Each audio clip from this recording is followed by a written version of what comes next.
Hello guys, welcome to homogeneous study. Guys आज हम बात करने वाले हैं क्लास 10th को लेकर के। गाइज साइंस के जो विद्युत धारा के चुंबकीय प्रभाव है, जितने सारे ऑब्जेक्टिव क्वेश्चन अब तक पूछेगा और पूछे जाने वाले हैं और जितने आपको कंपटीशन एग्जाम में देखने को मिलेंगे, सारे गाइज क्वेश्चन को हमने आज क्या आज स्वाहा करने वाले हैं। इसका खात्मा होगा, स्वाहा होगा। आइए फर्स्ट क्वेश्चन की बात करते हैं और देखिएगा। फर्स्ट क्वेश्चन ये रहा आपकी स्क्रीन पे। क्या करा बच्चा पार्टी? विद्युत विद्युत फ्यूज विद्युत धारा के किस सिद्धांत पे कार्य करता है? तो ये सिद्धांत जो काम करता है ना, ये ऊष्मा पे डिपेंड करता है, टेम्परेचर पे डिपेंड करता है। तो जो जब टेम्परेचर हाई या जो वोल्टेज की मैं बात कर रहा हूँ ना, तो इससे बनता है ऊष्मी। क्या बनेगा? ऊष्मा टेम्परेचर का बाद ही क्या होता है? ऊष्मी होता है। यानी ऑप्शन आपका एक क्या हो जाएगा? सही हो जाएगा। अगले क्वेश्चन की बात करते हैं कि 1 किलोवाट घंटा किसके बराबर होता है? तो 3.6 इंटू 10 एक बात याद रखिएगा, 3.6 इंटू 10⁻6 की बात हो रही है। ये देखो 3.6 यहाँ रहेगा, वही 10⁻, जो यहाँ 6 होती है ना, वही आपका यहाँ रहने वाला है। ऑप्शन नंबर सी क्या आ जाएगा बच्चा पार्टी? सही हो जाएगा। अगले क्वेश्चन की दुनिया में मैं चलता हूँ। देखिएगा, विद्युत कह रहा है क्वेश्चन नंबर 3 की दुनिया में कि विद्युत घंटी किस प्रकार कार्य करती है? जो विद्युत घंटी होती है किस प्रकार करती है? तो ये जो विद्युत घंटी, इससे जब विद्युत घंटी जब लगती है ना, तो उसमें चुंबकीय क्षेत्र निकलता है। तो चुंबकीय जब क्षेत्र निकलेगा, चुंबकीय रेखाएं निकलेंगी, तो इफेक्ट डालेगा क्या? मैग्नेटिक फील्ड पे। यानी ऑप्शन नंबर चुंबकीय प्रभाव क्या आ जाएगा? सी क्या आ जाएगा? सही हो जाएगा। आगे बात करते हैं। बच्चा पार्टी कह रहा है लघु पतन के समय परिपथ में विद्युत धारा का मान होता है।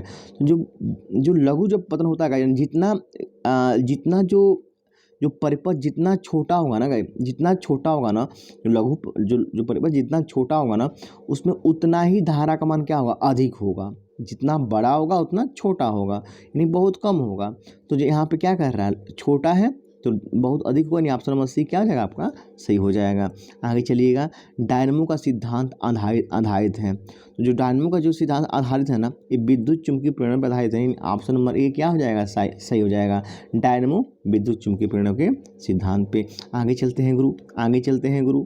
देखिएगा, कह रहा है क्वेश्चन नंबर 6 की दुनिया में हम चलते हैं। कह रहा है यहाँ पे डायनमो से किस प्रकार की धारा प्राप्त की जाती है? तो डायनमो से बेटा क्या, AC और DC दोनों मिलती है हमें। डायनमो की हम बात कर लें तो यहाँ हमें AC और DC दोनों को देखने को मिलता है। यानी हमारे पास जो क्वेश्चन हो जाएगा वो ऑप्शन नंबर सी क्या हो जाएगा? सही हो जाएगा। अब देखिएगा आगे क्या कह रहा है। विद्युत बल्ब में कौन सी गैस भरी जाती है? तो विद्युत बल्ब में निष्क्रिय गैस भरी जाती है। कैसी? निष्क्रिय। यानी ऑप्शन नंबर सी क्या हो जाएगा? सही हो जाएगा। आगे हम बात करते हैं। देखिएगा, भारत में उत्पादित प्रत्यावर्ती विद्युत धारा की आवृत्ति कितनी होती है? ये आपकी जो आवृत्ति होती है ना, लगभग 50 हर्ट्ज के आसपास होती है। ऑप्शन नंबर क्या जाएगा? सही हो जाएगा। आगे देखिएगा, हमारे देश में विद्युतमय तारें उदासीन तार के बीच कितना विभवांतर होता है? तो अपने देश की मैं बात करूँ ना, 200 वोल्ट एक नॉर्मल रखा गया है। तो 220 यहाँ वोल्ट क्या जाएगा? सही हो जाएगा। आगे देखिएगा, विद्युतमय तार किस रंग का होता है? तो जो विद्युतमय तार होता है बच्चा पार्टी, वो कैसा होता है? लाल होता है। कैसा होता है? लाल होता है। हरा कौन होता है? जो अर्थ वाला होता है वो क्या होता है? हरा होता है। अर्थ वाला क्या होता है? हरा होता है। ये अर्थ वाला की पृथ्वी में जो अटैचमेंट होता है। चलिएगा, घरेलू परिपथ में उदासीन तार का रंग होता है। तो ये जो उदासीन जो तार होता है गाइस ना, वो आपका क्या होता है? काला काला। क्या होता है? काला काला होता है। यानी ऑप्शन नंबर सी क्या जाएगा? सही हो जाएगा। चुंबकीय क्षेत्र का स्थायी मात्रा, अगला क्वेश्चन नंबर 12। चुंबकीय स्थायी मात्रा की मतलब टेस्ला होता है। चुंबकीय क्षेत्र का मतलब क्या होता है? टेस्ला। चुंबकीय क्षेत्र को ढूंढने वाले से टेस्ला साहब, उन्हीं के नाम पे पड़ा है क्या? टेस्ला। यानी ऑप्शन नंबर बी क्या हो जाएगा? सही हो जाएगा। आगे देखिएगा, कर आप विद्युत चुंबकीय प्रेरण की खोज किसने किया था? विद्युत चुंबकीय प्रेरण को किसने? फैराडे ने किया था। नहीं, ऑप्शन नंबर ए क्या हो जाएगा? सही हो जाएगा। आगे मैं बात करता हूँ। देखिएगा, दी गई वोल्टा के स्रोत से जुड़े किसी चालक में प्रति सेकंड उत्पन्न ऊष्मा होती है। तो जो प्रति सेकंड उत्पन्न जो ऊष्मा होती है बच्चा ना, वो धारा के वर्ग के क्या समानुपाती होती है। यानी ऑप्शन नंबर बी क्या हो जाएगा? सही हो जाएगा। आगे देखिए क्वेश्चन क्या कह रहा है कि निम्नलिखित पदार्थों में कौन चुंबकीय पदार्थ नहीं है? और देखो, जो चुंबकीय पदार्थ नहीं है, देखो लोहा तो आपको चुंबक को क्या कहता है? मैं चुंबक जो होता है लोहा को एक्सेप्ट करता ही करता है। निकल तो करता ही करता है। कोबाल्ट करता ही करता है। लेकिन पीतल चुंबक पित्तल कभी कभी एक्सेप्ट नहीं करता, तो ई वाला जो पित्तल जो ऑप्शन क्या जाकर काट दिया मैंने, लो भाई काट दिया। अगले क्वेश्चन की बात करते हैं। पृथ्वी का विभव होता है, जो पृथ्वी का विभव होता है ना वो शून्य होता है। कितना होता है? शून्य होता है। तो ये लो भाई पृथ्वी का विभव आर्यभट्ट का 0, लो आर्यभट्ट का 0 पे टिक कर लो। अगला क्वेश्चन क्या कर रहा है देखिएगा ध्यान से। चुंबकीय बल के क्षेत्र का एसआई मात्रा क्या होता है? तो न्यूटन प्रति एम्पियर मीटर होता है, न्यूटन प्रति एम्पियर में। ऑप्शन नंबर डी क्या हो जाएगा? सही हो जाएगा। आगे मैं बात करता हूँ बच्चा पार्टी। चुंबकीय क्षेत्र के प्रभाव से में विद्युत धारा चालक पर बल उत्पन्न होता है बाबू। विद्युत धारा क्या चालक पर बल उत्पन्न होता है? ऑप्शन नंबर सी क्या हो जाएगा? सही हो जाएगा। आगे देखिएगा। चुंबकीय धारा धारावाही चालक पर बल लगाए गए बल की दिशा ज्ञात की जा सकती है। तो बल की जो दिशा ज्ञात होती है वो फ्लेमिंग के क्या बाएं हाथ का नियम है। वो दिशा ज्ञात करें फ्लेमिंग का क्या बाएं हाथ का नियम।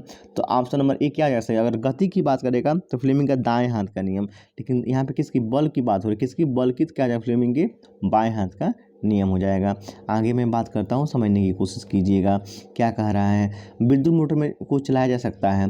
तो विद्युत मोटर को आप प्रत्यावर्ती धारा और दी धारा दोनों से चला सकते हैं। एसी और डीसी दोनों से चला सकते हैं विद्युत मोटर को, उसमें कोई आपको बहुत बड़ी बात नहीं है। विद्युत मोटर की क्रिया आधारित है। ये आपको जो क्रिया आधारित है विद्युत धारा और चुंबकीय प्रभाव पर क्या होती है? आधारित होती है।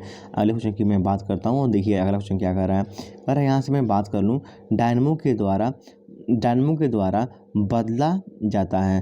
तो डायनमो द्वारा क्या यांत्रिक ऊर्जा को विद्युत ऊर्जा में हम क्या कहते हैं? कन्वर्ट करते हैं यांत्रिक ऊर्जा को। अरे आप देखो जनरेटर क्या करता है? खूब नाचता है, जब नाचना काम क्या है? यांत्रिक ऊर्जा। और देता क्या है? बिजली, यानी विद्युत ऊर्जा में क्या कहता है? कन्वर्ट कर देता है। आगे क्वेश्चन देखिएगा। कह रहा विद्युत मोटर के द्वारा बदला जाता है। वो देखिए विद्युत मोटर की बात हो जाए तब विद्युत मोटर क्या लेता है बच्चा पार्टी? लेता है अपना क्या? धारा विद्युत लेता है।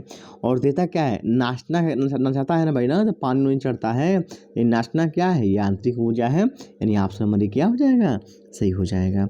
आगे देखिए क्वेश्चन नंबर 24 की हम लोग बात करते हैं। समझिए क्वेश्चन क्या कह रहा है। विद्युत धारा के कारण उत्पन्न चुंबकीय क्षेत्र की दिशा ज्ञात की जा सकती है। विद्युत धारा उत्पन्न चुंबकीय क्षेत्र की दिशा ज्ञात कहते हैं फ्लेमिंग के कौन से? बाएं हाथ के नियम से। तो लो भैया टिक कर दिया बाएं भी ऑप्शन पे। अगला कह रहा है चुंबकीय क्षेत्र में एक ऐसी राशि है जिसमें होते हैं। तो इसमें चुंबकीय इसमें परिणाम भी होता है और क्या दिशा भी होती है। तो दोनों कहीं है क्या? हाँ भाई ऑप्शन नंबर सी में क्या है? दोनों है। सही हो जाएगा। अगले क्वेश्चन की बात करते हैं देखिएगा। किसी कुंडली में प्रेरित विद्युत वाहक बल का मान उसके संबंध चुंबकीय फ्लक्स की परिवर्तन की दर का समानुपाती होता है। अभी पहले भी आया था फिर दोबारा आ गया यहाँ पे क्वेश्चन। देखिए क्वेश्चन 27 देखिए। किसी क्षण चुंबक के अंदर चुंबकीय क्षेत्र रेखाओं की दिशा क्या होती है? तो ये दक्षिणी ध्रुव से उत्तरी ध्रुव पढ़ाया जाएगा। ये आपको दक्षिणी ध्रुव से निकलती है, कहाँ प्रवेश करती है? उत्तरी ध्रुव में। यानी क्या? दिल में मारी घंटियाँ सुने हो ना, ये दक्षिण से क्या होती है? निकलेगी। और घंटियाँ कहाँ बजती है? उत्तर में। आगे चलिए क्वेश्चन नंबर हम बात करते हैं 28 को लेकर के। और 28 की हम लोग बात करें। देखिए क्या करा है जल विद्युत संयंत्र किसी ऊर्जा को विद्युत ऊर्जा में रूपांतरित करता है। तो ये करता है स्थिर ऊर्जा को। देखो जल में क्या होती है? जल रुका होता है। संयंत्र रुका होना, जब संयंत्र जब स्थित रहेगा ना उसमें स्थिति ऊर्जा रहेगी। कह रहा वह उपकरण जो किसी पर्वत में विद्युत धारा की उपस्थिति संसूचित करता है उसे कहते हैं, उसे अमीटर कहते हैं बाबू। क्या कहते हैं? अमीटर कहते हैं। ठीक है, चलिए चलते हैं बात करते हैं और अगले क्वेश्चन को ले। बस कुछ क्वेश्चन और हैं, आप इसको देख लें बाकी। और गाइज आपको मैं बता दूं गाइज, अगर अब तक आपने हमारे वीडियो को लाइक नहीं किया तो प्लीज़ गाइज लाइक कर दें। और हाँ इतना ही नहीं, अगर सब्सक्राइब नहीं किया तो प्लीज़ दिल से सिलेक्शन के लिए आपसे प्यार चाहता हूं, सब्सक्राइब करके मुझे एक छोटा सा प्यार दे दें। भाई हमारे चैनल को अवश्य सब्सक्राइब कर लें। अगले क्वेश्चन की मैं बात करता हूं। देखिए क्या कर रहा है। माइकल फैराडे थे एक प्रसिद्ध क्या थे भाई? अब देखो बात फिजिक्स की हो रही है तो भाई पक्का भौतिक शास्त्री रहे होंगे। ऑप्शन नंबर बी क्या जगह सही हो जाएगा। अगला क्वेश्चन देखिएगा। अगले क्वेश्चन की मैं बात करूँ, कह रहा है विद्युत परिपथ की लघुपथ अथवा अतिभारण के कारण होने वाली हानि से सुरक्षा की सबसे महत्वपूर्ण सत्ता अपने घर में सुरक्षा कौन करता है? अरे मेरी फ्यूज क्या होती है? फ्यूज क्या सहायता करती है? और ये लास्ट क्वेश्चन का आपकी स्क्रीन पर दिख रहा है। देखिए क्वेश्चन क्या कह रहा है चुंबकीय के सजाती ध्रुव के बीच परस्पर क्या होता है? अगर देखो अगर सजाती हैं समान है तो क्या होगा? प्रतिकर्षण होगा। आप विपरीत है तो क्या होगा? आकर्षण। से आप खुद सोचिए, एक लड़का है, एक बॉय है और एक और बॉय है। दोनों दूसरे को देखेंगे तो बातें करेंगे नहीं करेंगे? सब भागेंगे, दूर भागेंगे सब। तो उसे क्या कहेंगे? तो दूर भागेंगे, सजाती समान होगा तो क्या करेंगे, प्रतिकर्षित करेंगे, दूर भागेंगे। वही क्या है, एक एक बॉय है और एक क्या है, गर्ल है। अब देखो जब दोनों देखें एक दूसरे को, वाह ये देखो सोना बाबू आ रही है, तो आप क्या कहोगे, आपको आकर्षित हो गए। चलो भाई बातें करते हैं, कुछ बातें आगे बढ़ाते हैं, भले ही आपकी बातें आगे बढ़े या ना बढ़े, आपका लाइफ तो बर्बाद हो ही रहा है। तो आप आकर्षक करो, याद याद रखना, जब सेम रहेगा तो दूर भागेगा, और जब जब गाइज जब क्या नाम है कि जब डिफरेंट रहेगा तो क्या हो जाएगा, आकर्षित हो जाएगा। तो यहाँ पे ऑप्शन नंबर क्या हो जाएगा, बी क्या है आपका सही है। ओके गाइज, वीडियो को देखने के लिए थैंक यू।